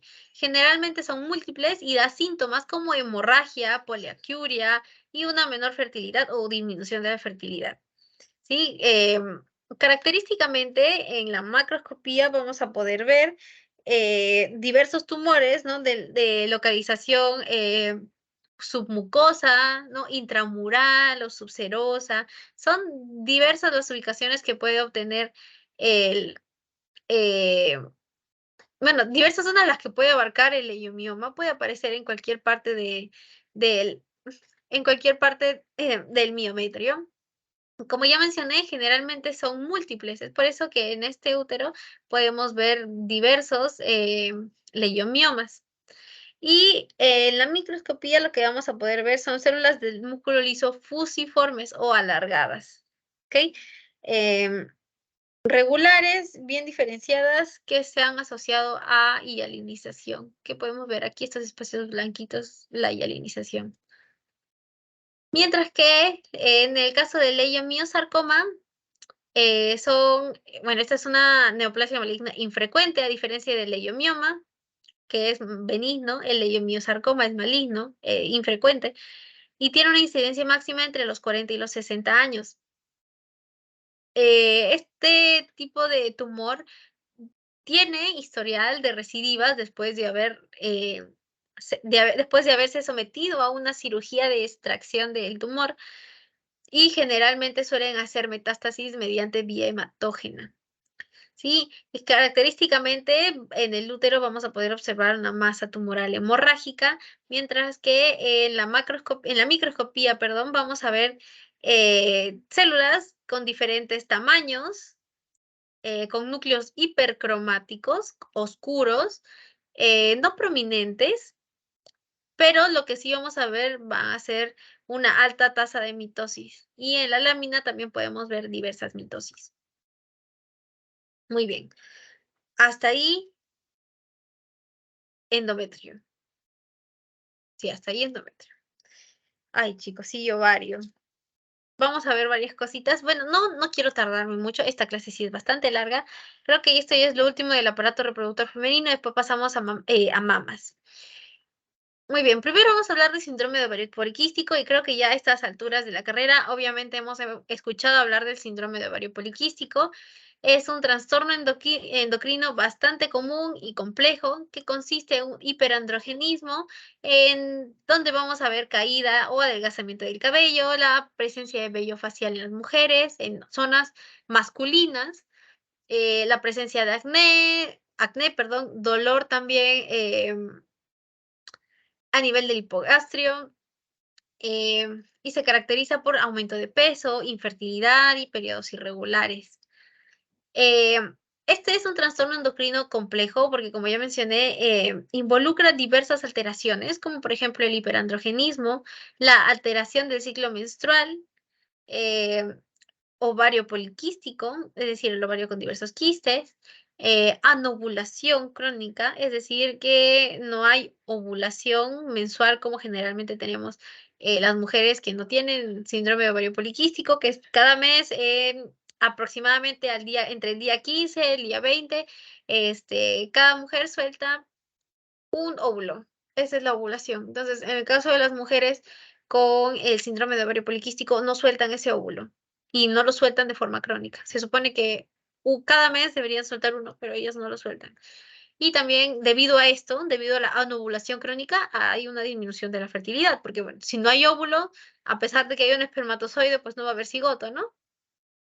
Está muy asociado a enfermedades como, por ejemplo, la obesidad, la diabetes mellitus 2 y una aterosclerosis prematura. Es decir, en mujeres jóvenes pueden precipitar la aparición de aterosclerosis. Eh, es considerado también una anomalía morfológica central con múltiples folículos quísticos o quistes foliculares que van a condicionar el aumento del tamaño de los ovarios. El riesgo de estas mujeres, de las mujeres que tienen síndrome de ovario poliquístico, a desarrollar hiperplasia y carcinoma de endometrio es bastante alto y eso es importante que lo tengan en cuenta. Ya. Eh, bueno, no vamos a hablar mucho de esto, no quiero hablar mucho de esto, la verdad, porque sería también alargar más la clase. Vamos a hablar principalmente de los tumores serosos y los tumores mucinosos. Eh, Los serosos son los más comunes, ¿no? Tenemos al benigno, al borderline y al maligno. Así también vamos a tener al mucinoso. Pero en el caso de los serosos, el más común es el benigno. En el caso del mucinoso, también el más común es el benigno.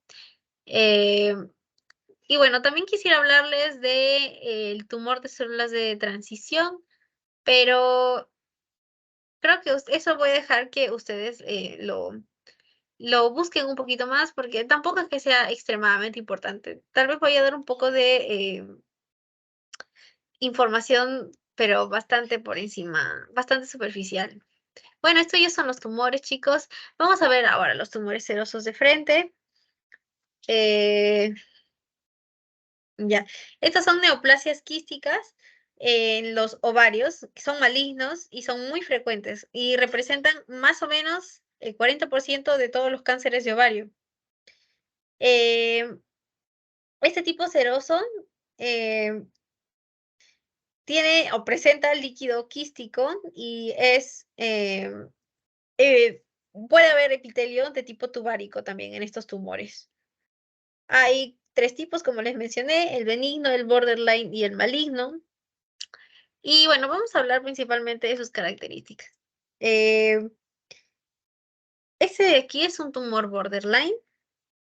Tiene una cavidad quística, ¿no? Revestida por tumores papilares. Estos de aquí, tumores papilares. En el caso de este de acá, este ya es un carcinoma. Eh, Hay una gran masa tumoral, ¿no? Bastante voluminosa, como podemos observar acá. Y en el caso de esta tercera imagen, ya es también un tumor borderline, ¿no? Y está en la superficie del ovario. O sea, este es el ovario y este es el tumor borderline. Bueno, vamos a ir a la microscopía rápidamente. Entonces, estas son imágenes microscópicas de tumores serosos ováricos. Tenemos aquí al cistoadenoma. Este cistoadenoma nos muestra papilas estromales, como estas de acá. Estas son las papilas estromales. Si todo el borde que he señalado son las papilas estromales, eh, con epitelio cilíndrico. En esta segunda imagen que tenemos aquí, corresponde a un tumor borderline y hay aumento de la complejidad en la arquitectura y una estratificación de las células epiteliales, como podemos ver aquí. Hay estratificación, estratificación, estratificación de las células epiteliales.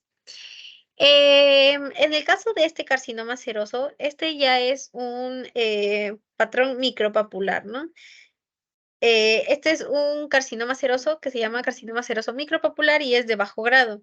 Y este de acá es un carcinoma seroso también pero este es de de alto grado. y ya hay invasión del estroma subyacente, ¿no? Como podemos observar. Muy bien, ahora rápidamente también vamos a mencionar a los tumores mucinosos. Los tumores mucinosos, ahí dónde está, allá sí, representan aproximadamente un 20 a 25% de todas las neoplasias ováricas. Y se producen principalmente en la edad adulta y son infrecuentes antes de la pubertad y después de la menopausia, ¿sí?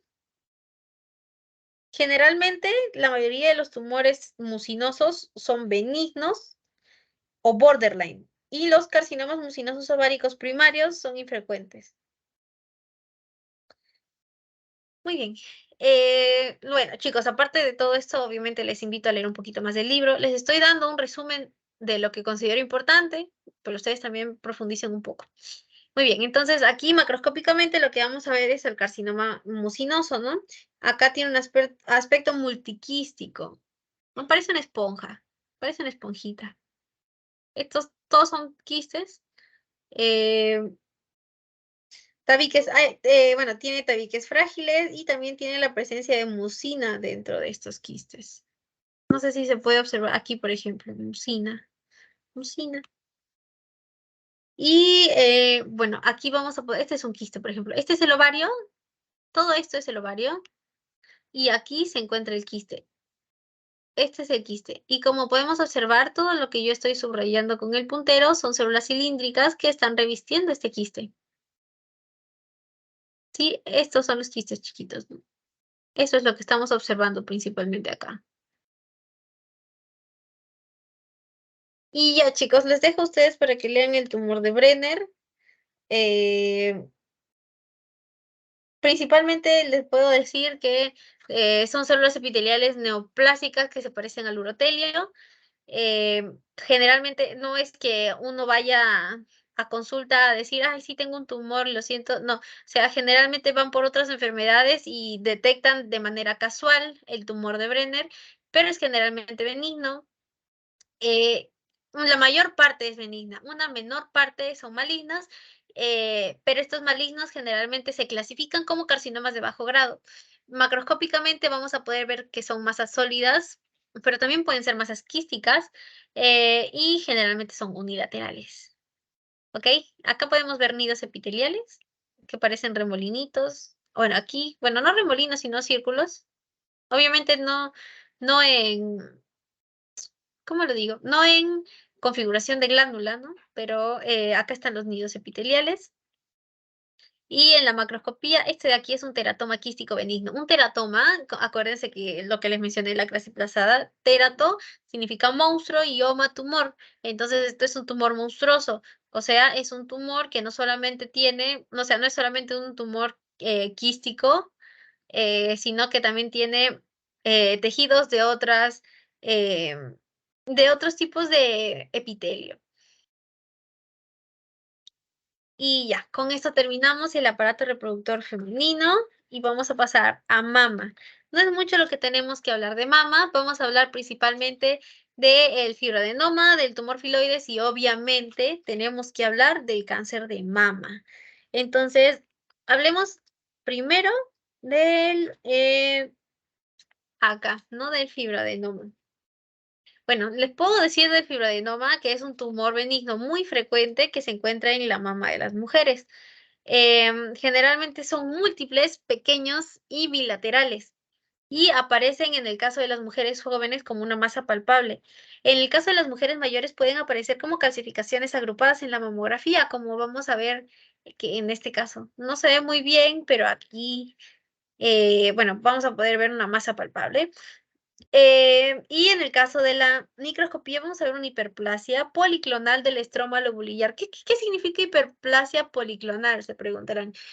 No se compliquen la vida. Policlonal quiere decir que hay diferentes clones de una célula. Y es una hiperplasia. O sea, son diferentes células con el mismo ADN que no son malignas en el caso de del tumor del fibroadenoma pero que se van a extender, ¿no? En el estroma lobulillar. En el caso de esta imagen de aquí, tenemos una mamografía. Esta mamografía, perdón, una radiografía, y aquí muestra una masa bien delimitada. Eso es un buen pronóstico, ¿ok? Una masa bien delimitada, acuérdense, siempre es un buen pronóstico en la mayoría de los casos. Y a simple vista, ¿no? La masa blanca, tenemos una masa blanca bien delimitada y de consistencia elástica, y presenta bordes nítidos. eh, Bueno, eh, podemos correlacionar también los hallazgos aquí con los hallazgos radiológicos, ¿no? Y en el caso de la microscopía, vamos a poder ver la proliferación del estroma lobulillar. Rodea, empuja y distorsiona el epitelio. Rodea, empuja y distorsiona el epitelio. Y el borde está bien delimitado. Es decir, es de buen pronóstico. Generalmente los fibroadenomas son de buen pronóstico y son benignos. Ahora, ¿con el tiempo pueden llevar a cáncer? Pues sí, con el tiempo y bueno, con mucha mala suerte pueden degenerar a cáncer. Mm, sí, cuando hay variación en los fibroadenomas, em, incremento de tamaño, por ejemplo, o se complican con un infarto de inflamación, pueden llevar una sospecha de carcinoma, pero generalmente esta sospecha es falsa.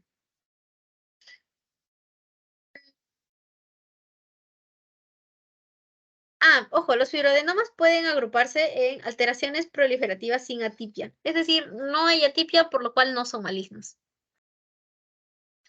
Muy bien.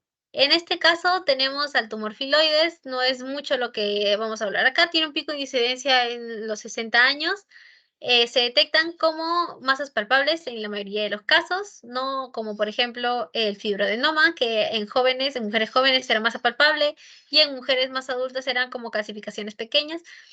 Filoide significa similar a una hoja, entonces eso es lo que vamos a ver en el tumor. Y la mayoría de los tumores filoides son de bajo grado. En la histología vamos a ver una alta tasa de mitosis con polimorfismos nucleares, es decir, cambios a nivel del núcleo, sobre crecimiento estromal y a diferencia del fibroadenoma, vamos a ver bordes infiltrantes. La arquitectura que va a tomar el tumor filoides es una arquitectura foliácea y vamos a ver también, como mencionamos aquí, una mayor celularidad y un crecimiento del estroma. Este es el estroma. Y sí, efectivamente hay una mayor celularidad porque casi no veo células específicas, es decir, están tan proliferadas que no se diferencian bien, al menos en este aumento. Y ya, chicos, finalmente vamos a terminar de hablar, vamos a terminar esta clase con la neoplasia maligna de mama, ¿no? El carcinoma de mama, el temido cáncer de mama, que lastimosamente mata a muchas mujeres al año, no solo en nuestro país, sino también en todo el mundo, ¿sí?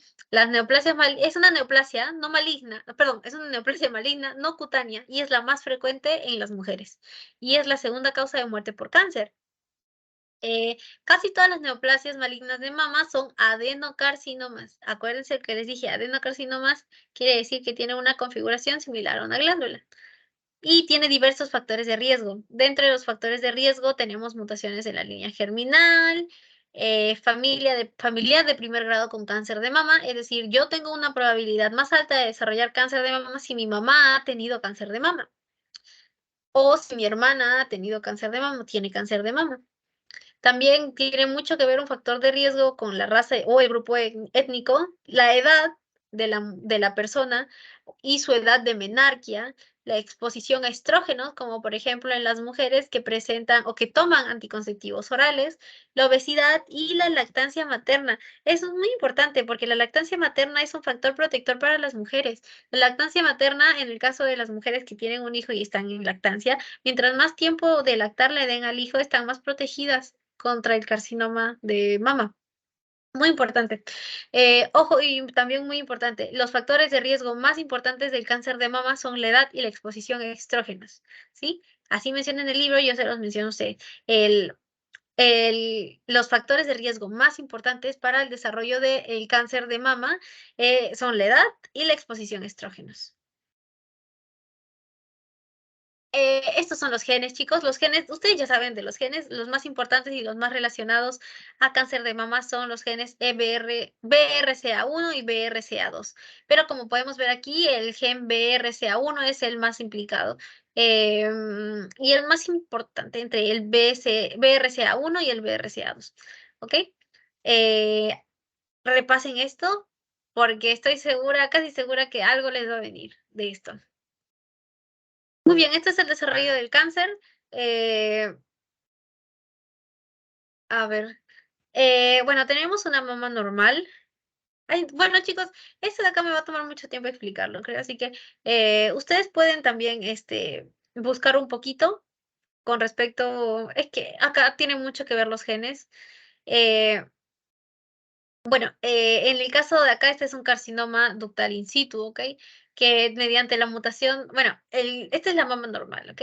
Tenemos la mutación del BRCA2 en la línea germinal, lo cual va a consignar una tipia epitelial, ¿sí? Y esta tipia, mediante mutaciones del gen PIK3CA, va a hacer que haya una hiperplasia ductal atípica, y esto es lo que va a terminar desarrollándose como un carcinoma ductal in situ.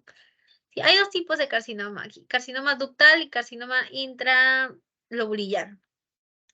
El que tiene peor pronóstico es el ductal. Finalmente todo va a terminar siendo un cáncer invasivo, en la mayoría de los casos. Muy bien, tenemos ahora a los carcinomas in situ, que son el carcinoma ductal. Como ya les mencioné, este es el que tiene peor pronóstico. Eh, Bueno, aquí vamos a poder ver, por ejemplo, en esta radiografía, bueno, radiografía, mamografía, déjenme.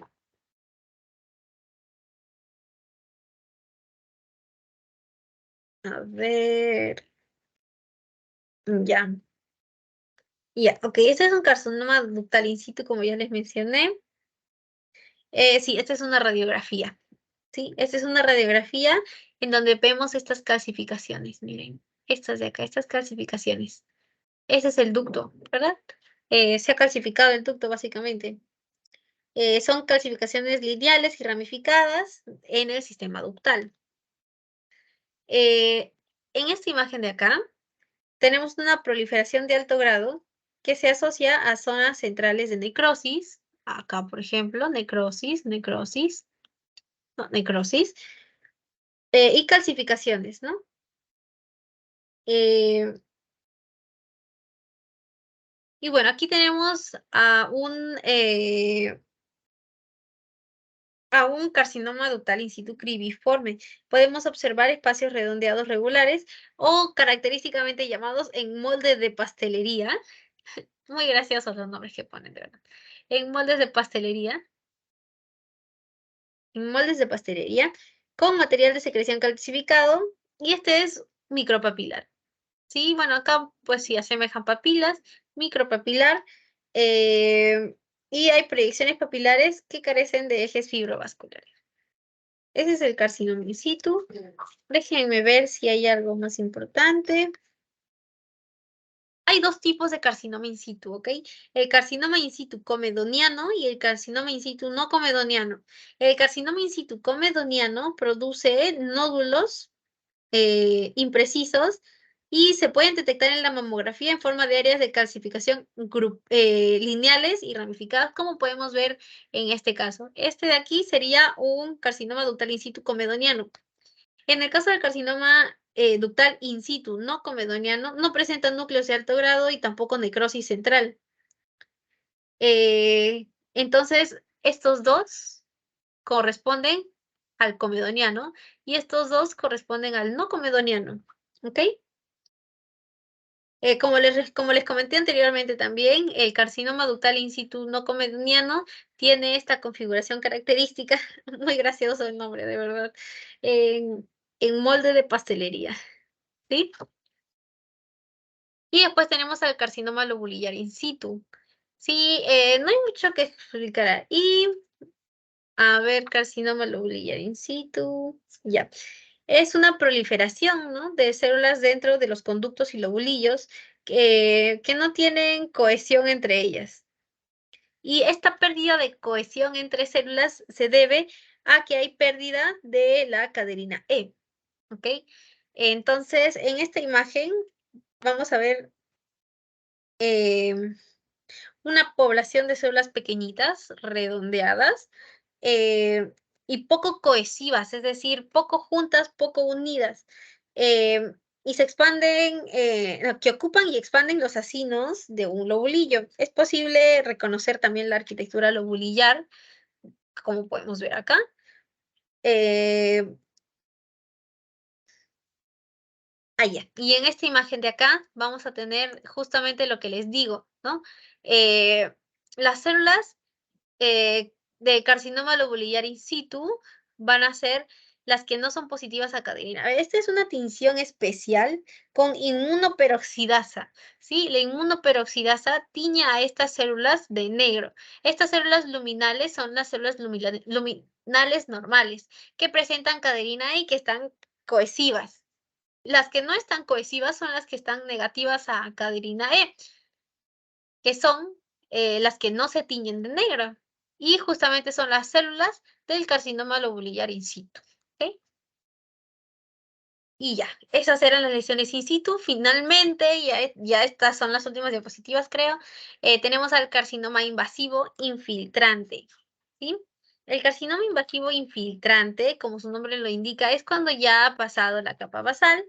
Y tenemos acá, por ejemplo, a ver, estos son los grados, ¿ok? Estos son los grados de malignidad del carcinoma invasivo.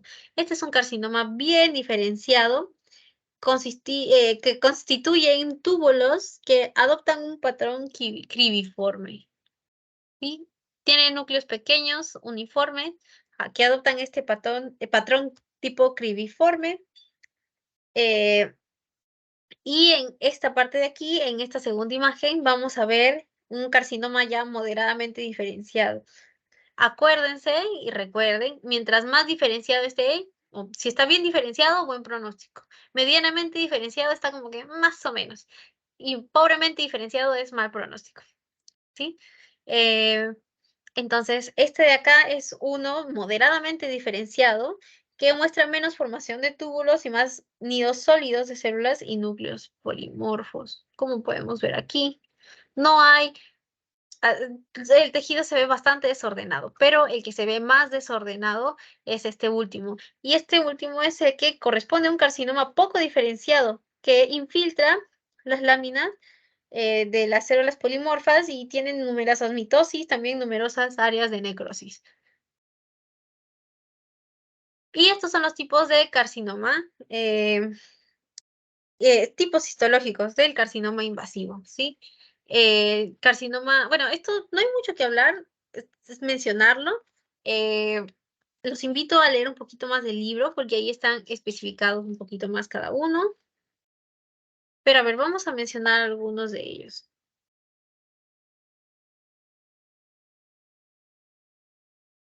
Ya, por ejemplo, el carcinoma lobulillar forma con más frecuencia masas irregulares y duras, similares a los de los otros cánceres. El dato histológico distintivo es la presencia de células tumulares infiltrantes no cohesivas, porque es lobulillar, ¿verdad? Estábamos viendo el lobulillar in situ con la caderina E, que era negativo, y ya. Es igualito. El carcinoma lobulillar no tiene caderina E, y como no tiene caderina E, lo característico y el rasgo distintivo va a ser células tumorales infiltrantes no cohesivas y generalmente en anillo de sello, que son estas celulitas, en anillo de sello, en anillo de sello, en anillo de sello. Después tenemos al mucinoso o coloide, es blando, elástico. eh, las células tumorales en estos casos se disponen en cúmulos y pequeños islotes, ¿sí? Pequeños islotes dentro de grandes lagos de mucina. Tenemos el carcinoma tubular,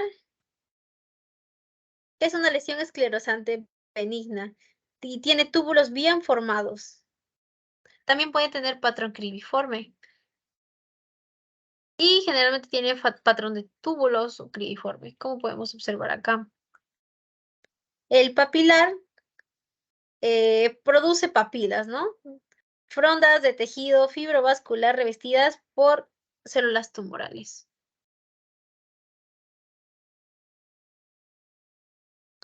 Después tenemos al apocrino, que se parecen, las células tumorales del carcinoma apocrino se van a parecer a las células que revisten a las glándulas sudoríparas. Después tenemos al micropapilar, que son la presencia, bolas huecas, ¿no? De células que flotan en el líquido intercelular. Y esto crea estructuras parecidas a auténticas papilas, pero no son papilas. El carcinoma medular, este es el más blando de todos los carcinomas. Mm, muy bien. Mm, hay infiltrado, ¿sí? Hay infiltrado linfoplasmocítico moderado o intenso en este tipo de tumores. Se va a caracterizar principalmente por estas láminas sólidas incitiales, estas láminas sólidas. Eh, Grandes células, núcleos polimorfos, nucleolos prominentes, mitosis bastante frecuente y lo que les dije, infiltrado linfoplasmocítico moderado.